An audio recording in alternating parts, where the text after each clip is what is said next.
Hello again, it's Uncle Jeff with Psychic Stuff Part 7, the second to last vlog on this topic. Well, I'll pick up in the year 2000, right after Randy's death. Mark and I were now living in the finished assisted care home. It just needed to be certified. We didn't really know what to do. We had lost our nurse. We really needed to hire another person to work with us. So, I was working at Cigna. Mark got a job waiting. And I think actually that job lasted for 6 months. In my mind, I was planning a new career, to open the home and somehow manage it. And, Mark could work there too. In about March, he came to me and he said, I've just been thinking a lot and I've had some dreams that I just don't really want to do the assisted care home with Mother gone or with Randy gone. And he said, we need to look for a B&B. Maybe there's one on the market. And so he actually did some research and found out that one nearby called Harmony House, owned by Don and Fito, was for sale. And we went over and looked at it, and it was a small place, and they were both getting into real estate. I think Don was already in it, and Fito was finishing out his studies, or vice versa. Anyway, so they were sort of running it part-time. They weren't making a lot of money at it, and they realized they had to sell it. We did kind of work out an offer, but it really wasn't going to work out financially, so I withdrew it. And then they eventually ended up selling it not as a B&B, and the stress of all that was the end of their 12-year relationship. But I met Fito, and a couple years later, actually, we dated for about a little less than 2 years. The next one we found was Maricopa Manor. It was the largest one in Phoenix, and it was also on the market by the Kellys, who owned it. We had met them a couple years before because we'd gone over there and interviewed them about running a B&B. Bill and Corky, my friends from St. Paul, were interested in investing in it but not running it, and I was going to hopefully get some money from selling the assisted care, and with a loan we could do it. The house was obviously difficult to sell. It was a 9-bedroom, 8-bathroom house, maybe for a big family. But my agent said, no, somebody who wants to do what you wanted to do is who's going to buy this. And eventually, later on in 2001, 2 women bought it and have made a great success of it. So we got Maricopa Manor on December 17th, 2000. I was still working at Cigna, so Mark ran it during the week, and then I did the weekend breakfast so that he could have some time off. I retired from Cigna on June 30th because if I worked a half a year, I got my benefits for the whole year, so that worked out. And then Mark and I started working together. Well, this didn't work out so well because Mark had kind of an ego, and he looked at this place as his business. Not the fact that I was the major investor and Corky and Bill, had a chunk of it, and he had no money in it. He was getting, room and board and a salary, and he didn't think that was enough, plus a car to drive. Anyway, after about 2 months, he just got irritated enough. He says, I'm out of here. I'm moving out. I've got my job, and he moved literally to the end of the block into an apartment, so not too far away. The first housekeeper didn't work out, so I had to fire her, and we hired another one, and she didn't work out so well. And then we got Daryl, and he was a little better, but he also didn't work out by about 2002 when I had met Fito, and didn't show up to work one day due to a drug problem. So Fito said, my sister Paletti would love to have this job, and I said, oh, great, bring her over. Only problem is she doesn't speak English. Well, he says, you're good with languages. Don't you know some Spanish? And I said, well, I took it for a year, but I don't really speak it. And so I got my book out. I went through the whole book in about 6 weeks and learned all the verb endings. And then Paletti taught me Spanish. And so after 9 years, I got pretty good at Spanish before I moved to Mexico. Fito and I dated between 2002 and 2004, and then he met his husband-to-be Chuck, and they first had a civil union, and then when it was possible to get married in California, they did, and now they've been married 11 or 12 years by now. So when he first got the B&B, I had Kay Randall May come over and check it for any negative spirits or ghosts or anything, because these old houses, it was built in 1924, frequently have stuff like that hanging around. And she went through it and she did a little clearing and said, no, this is really in good shape. Although she said, you do have a ghost in the living room. And I said, oh, well, tell her to go into the light. And she said, no, she already knows about that, but you know, she's a friendly ghost. I said, oh, like Casper, huh? And she said her name is Amanda. She looks to be about in her late 20s or 30s. She's dressed in clothing from the 1920s and 30s, kind of that Art Deco flapper style. And she likes to stand in front of the mirror, and so, you know, she's just fine. So I sort of forgot about it, but, you know, I knew she was there. In 2001, while Mark was still there in the summer, we noticed that it was sort of a fake Tiffany light I'd bought at Costco, but it was huge, sat on a big table, had a big base, and we had put a touch switch in it, so you could just touch the base and it would come on and, you know, go low, medium, high, off. And we noticed that sometimes we'd come down in the morning, it would be on, and we'd just go over and turn it off. After a few weeks, we would see it was on, and when we walked by, it would go from low to medium, or sometimes medium to high, or sometimes it would do 2 steps. And we started joking about it, and Mark said, oh, that's Mother in the lamp, you know, like Randy's ghost was fiddling with the lamp, and so that was a running joke we had. And over weeks, it started doing more and more. Sometimes we'd come down and it would be off, and it would go low, medium, high, off, just like that. And we'd look at each other and think, oh, that's interesting. And then one morning, it was a Saturday, I remember, I was doing the breakfast baskets, so I was in the kitchen and I could see the lamp down in my little office nook.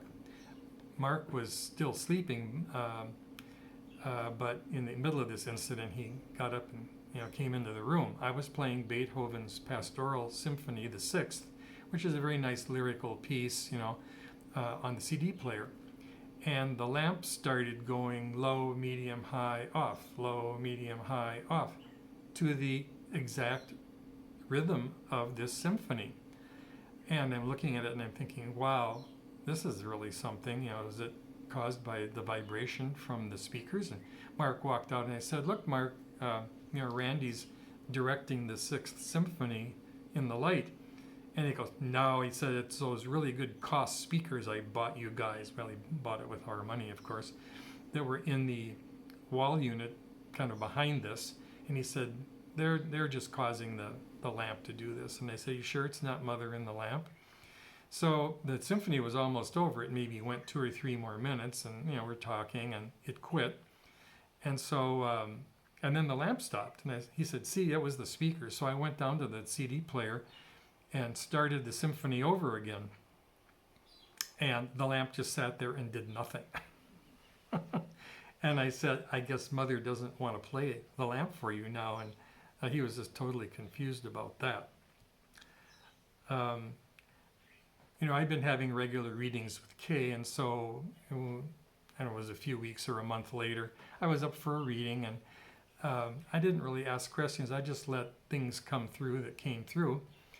And she was talking about what Randy was doing, and he'd now moved from the Akashic Records onto other things. She said he was learning how to manipulate energies. And I thought, oh, that's interesting, and it didn't even occur to me that had anything to do with the lamp. But then she stopped and sort of listened, cocked her head, and she said, oh, he's going, ah, ho, ho, ho, ho, ho, ho. He wants you to know that's him in the lamp. And I said, okay. And I didn't say anything at that time until she was done with the reading, and then I told her the story of what the lamp was doing, and she said, oh yeah, he's still here, he's nodding his head up and down, he's trying to get your attention. So I went back and told that to Mark, and then he finally agreed, and his skepticism was allayed. About a year later or so, I was working on some artwork I wanted to put in the rooms. I had a bunch of poster art that I'd actually had in these glass and metal frames that you buy and put together yourself. And they'd been sitting in a closet, and the glass had gotten broken, so I got new glass, and I found some new posters, and they were great big things, you know, poster size, the metal frame. And they had these clips that you had to put in. They looked like this little thing right here with a little hole in either side, and those slid up and down in the channel. You had to kind of squeeze them to slide them, and then two of them had the wire between them where you'd hang it. And I was having a heck of a time getting these things to move to the right position for hanging it. Once it was in, the clip just stuck on the aluminum. They were kind of rough edged, and I just couldn't move it. I tried screwdrivers, I tried sticking things through the holes. I was just frustrated with it, so I left the project on the table.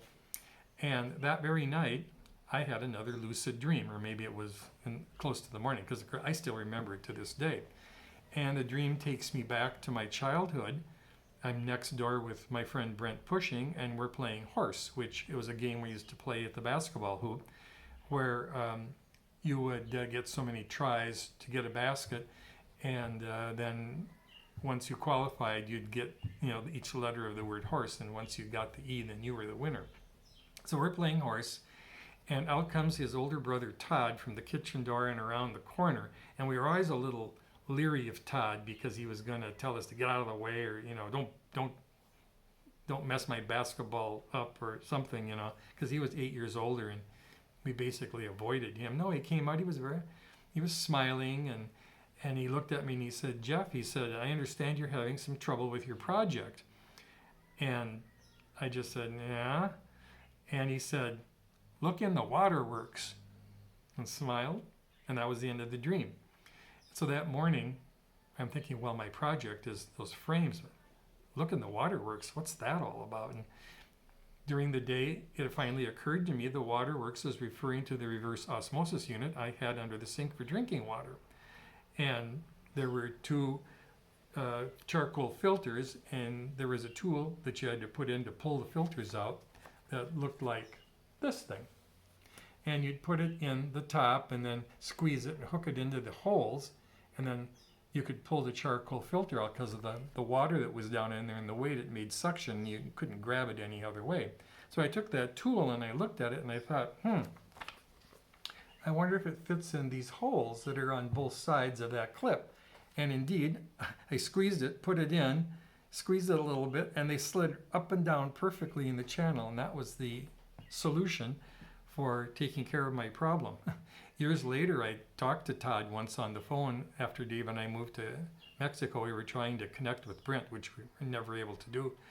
But I told him about this dream, and he got a kick out of it, that somehow his higher self had helped me with that project.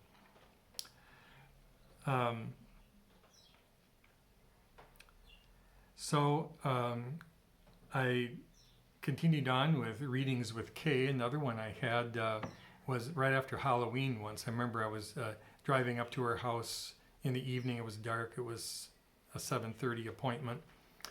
And I had grabbed a little Tootsie Roll sucker out of leftover Halloween candy we had, and I was having that in the car. And then before I got there, I took the stick and I was sticking it in the ashtray of the car to get rid of it. So I get up to the reading, and she says, "Oh, he's here, he's sitting right on the couch next to you." And of course I look there and I don't see anything, but she can see him, his astral form at least. And she said, "He rode up in the car with you tonight."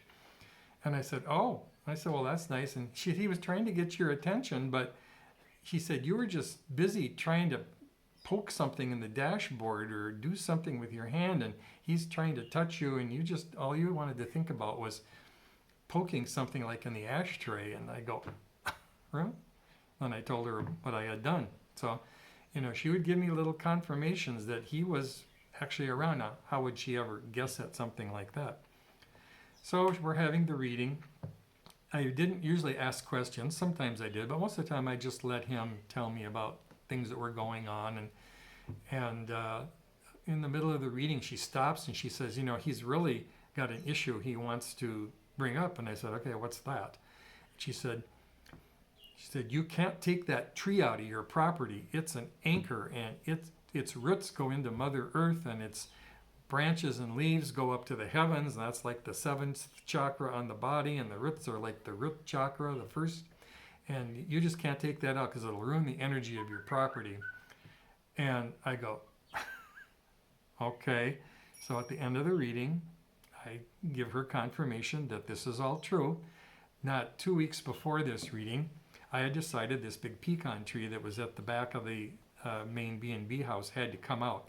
It was near the pool. It was dropping bark, sap, leaves, fuzzy pollen things, twigs, and then every now and then actually a limb would break off and just come crashing down. And it was right next to the sidewalk that led to the pool, and I thought, this is going to hit a guest and I'll get sued. I've just got to get rid of this. So I had an arborist come out and give me a bid. And I didn't actually have the bid yet, but he was working on it. So at the end of the reading, when I told her this, she said, Val, he's sitting here shaking his head saying, don't take that tree out. So I get home. Next day I call the arborist and I say, would you mind coming back and just giving me a bid to trim the tree up so limbs don't fall off? And he did that, and the tree still is dropping sap and fuzzy things and plugging up the pool filter, and I just had to deal with it. When I sold the B&B to the new owners in 2010, they talked about taking that tree out, and I said, well, I don't know what you think about this, but this is what happened to me. And I knew they were German Lutherans from the Missouri Synod, which is a very conservative Lutheran branch, and so I figured they only believed in the Bible and they didn't believe in anything else. And I could tell by the looks on their faces, they got that sort of sour stink face when I was telling them this story. But so I told them the story, and I said, it's supposedly bad for your business if you do something like this, so I suggest you just keep trimming it like I did. And I don't know if it was because they were a little on the cheap side that they never did it, but they never did. It's still there today. The last incident at the B&B was about 2007. A group contacted me. They didn't want to stay at the B&B. This was during the summer when it was slow. But they said they needed private rooms to hold a little conference-type meeting for about 8 or 9 people that arrived, from all over the United States and Canada, and that they got together 4 times a year, and they wanted sort of a comfortable place to meet, but they needed privacy, so nobody could be walking through there, and they'd have food brought in, and, could I just receive the food and set it up on the table? So I said, sure, and, I gave them a price of $250 for the 2 days. I thought that's, pretty good when I'm only getting $99 in the summer for the rooms, and I made sure there was nobody staying in the main house that would have to traipse through there. So they came, and they're back in there having their meeting, and I'm in the kitchen doing things, and there's a pass-through, so I could sort of hear them, but not real clearly, but they would talk for a while, and I could hear different people talking. They'd have a lively discussion, then they'd be quiet for a while, like they were meditating. So I thought, oh, maybe it's a spiritual group, or, something where they just don't want to tell you what it is, because they didn't tell me what they were doing. So on the second day, right before lunch, the leader came into the kitchen and said, do you mind if we ask you a question? This might seem kind of strange to you. Are you okay? And I said, I'm okay with strange. I'm liberal. So they brought me into the living room, and they're all sitting there, and they're all kind of looking sort of sheepishly. And they said, is it possible that there could be spirits in this house? And I said, oh, have you seen Amanda? And they all go, they look at each other and they say, I knew it, that's what that is. And so I said, well, what are you seeing? And they said, we're seeing a thin woman with long brown hair, dressed in sort of a flapper outfit from the 1920s. And she's very calm, and she stands a lot in the front of the hall mirror. And I said, that's Amanda. And then I told them the story about how Kay had identified her as someone that had died in the house probably not too long after it was built, because it was built in 1924, and that she knew about the light and she wasn't ready to go into it yet. She was just hanging around in the house. So that was more confirmation. I think I'll wrap up the psychic vlogs with number 8 next time. I just have a few more notes for some interesting things that have happened to me in the meantime, since the B&B, since 2010 and right up till 2022 here on Saba. So look for that very soon.